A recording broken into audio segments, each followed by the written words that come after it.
السلام عليكم. الأيام اللي فاتت انتشر فيديو لحج سعودي، هو اللي صورته على الشاشة.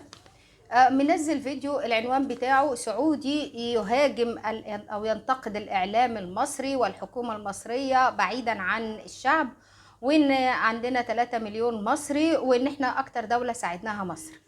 ربك والحق أنا شفت 3 مليون مصري، كنت داخله اقول لك بص على شركات استخدام العماله عندكم وازاي بيستحلوا الفلوس الحرام، الربع مليون جنيه اللي بياخدوها من كل واحد عشان يسفروه، وفي الاخر يا عيني يروح ما يلاقيش شغل ويتعذب ويتبهدل لغايه ما يلم تذكره السفر ويرجع بلده. ورغم ذلك هم مستحلينها وفاكرينها تجاره رغم انها فلوس حرام يعني. بس لما سمعتك لقيتك في دنيا تانية خالص، ما ابدعك. فقلت بقى بصراحة يعني لازم الواحد يرد عليك، ما هو قدر الواحد انه برضو يعني ايه يوضح بعض الحاجات كده للناس بتبقى غايبة عنها. يعني انت بتقول على مصر دولة فاشلة عندها فقر وبطالة واصبحت من الدول الجهلة والتنمية واقفة. تنمية مين اللي واقفة؟ يا نهار اسود، التنمية عندنا احنا؟ طيب يعني انت ما بتشوفش اخبار؟ ماشي. ما بتسمعش اي حاجة؟ اوكي. ما بتشوفش هري الناس على السوشيال ميديا وهي عماله تقول له يا ريس بلاش كباري، خلاص بلاش مش عارف ايه؟ هي الكباري والحاجات دي انت ما تعرفش انها من التنميه؟ ما تعرفش ان احنا عملنا عاصمه اداريه وان احنا عملنا الساحل الشمالي الجديد وعملنا في قطارات كهربائيه اتعملت وخطوط ومدن جديده اتبنت ومساكن جديد؟ كل ده انت ما تعرفوش. فانت بالنسبه لك انت التنميه واقفه، خليك انت في التنميه الواقفه. نيجي بقى على البطاله. انت بتقول علينا ان احنا عندنا بطالة. احنا عندنا بطالة بصراحة، عندنا بطالة علشان عندنا يجي 30 لاجئ، 30 مليون لاجئ، واللاجئين دول في سن الشباب فجايين يزحموا شبابنا. عندنا بطالة، بس انت بتعيرنا بالبطالة، ما انت عندك بطالة. وانتوا بتعملوا حاجة اسمها سعودة. سعودة يعني احلال العمالة الوطنية مكان العمالة الاجنبية. حقك. عندكم صندوق كان جميل قوي، كان اسمه صندوق الجميل. ده صندوق كان بيعمل حاجة اسمها مهارات تحويلية للشباب السعودي عشان يرضى يشتغل في شغلانات ما كانش بيحب يشتغلها زمان، زي الفنادق والحاجات دي. وتحية لكل شاب ينزل يشتغل مهما كانت جنسيته، نقولش عليه حاجة. بس ما انت عندك بطالة، فبلاش حتة البطالة. نيجي للفقر.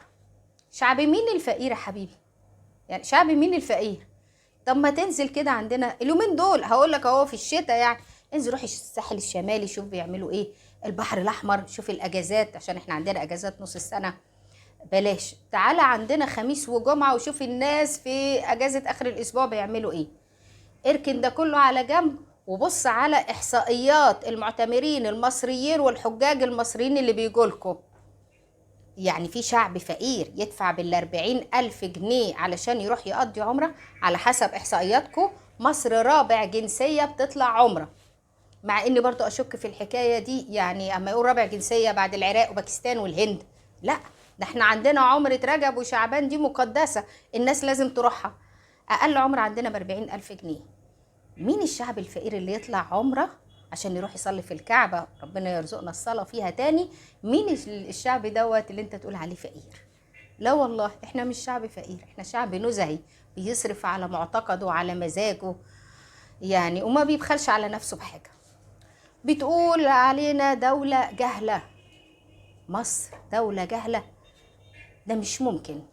جيناتنا على مدار آلاف السنين مش جينات جهل. حتى اللي ما بيعرفش يفك الخط ده اسمه غير متعلم، انما مش جاهل. لو عايز تعرف الفرق ما بين غير المتعلم والجاهل اقوله لك، اعمل لك فيديو مخصوص اطلع اقول لك غير المتعلم كذا والجاهل كذا. ما عندناش حد جاهل، فمصر ما عندهاش حد جاهل خالص. راجع نفسك كده.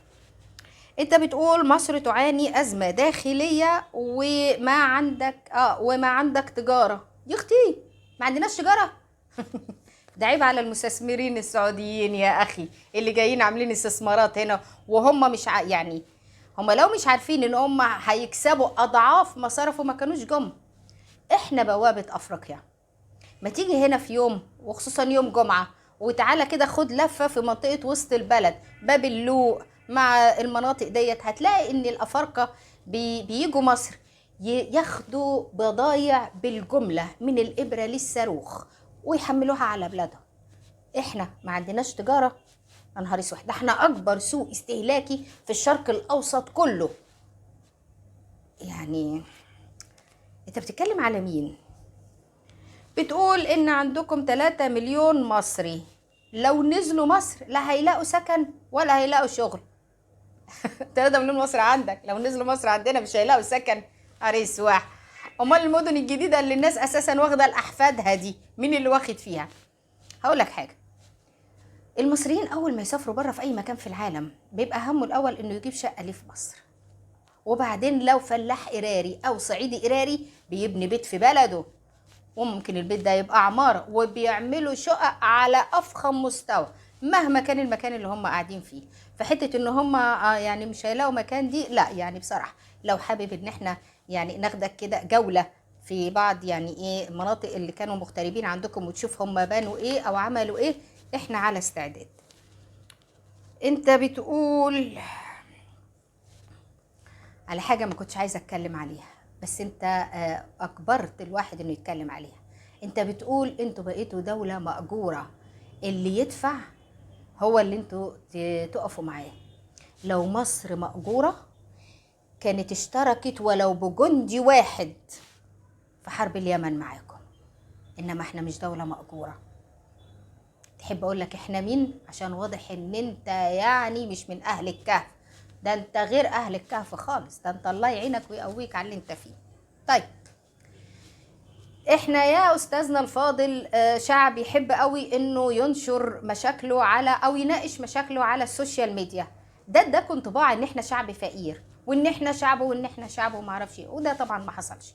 يعني اللي احنا بنقوله على السوشيال ميديا غيرنا ما يقدرش يقوله. انتقادنا لمشاكلنا، انت ما تقدرش تنتقد مشاكلك الداخليه زي ما احنا بننتقد مشاكلنا الداخليه بالمنظر ده. مصر اللي انت بتتكلم عليها دي اللي انت نفسك تبقى فيها مش الحقيقة، واللي انت عارف انها مش الحقيقة. ويعني عايزه اقول لك سعوديين كتير قوي عايشين في مصر واخدين شقق وقاعدين، وفي ده انا يعني في البرج اللي ساكن فيه حد قريبي سعودي متجوز سورية سكنها في مصر، ما لقاش حتة امان غير مصر. مصر دي بقى لو انت ما تعرفش، فمن بداية الخلق لغاية انتهاء الزمن خالص ولغاية قيامة القيامة هتفضل محروسة بإذن ربها. اوعى تفتكر كلمة محروسة دي احنا بنقولها كده اي كلام، لا، احنا بنقول محروسة علشان مصر هي اللي راعت كل الانبياء.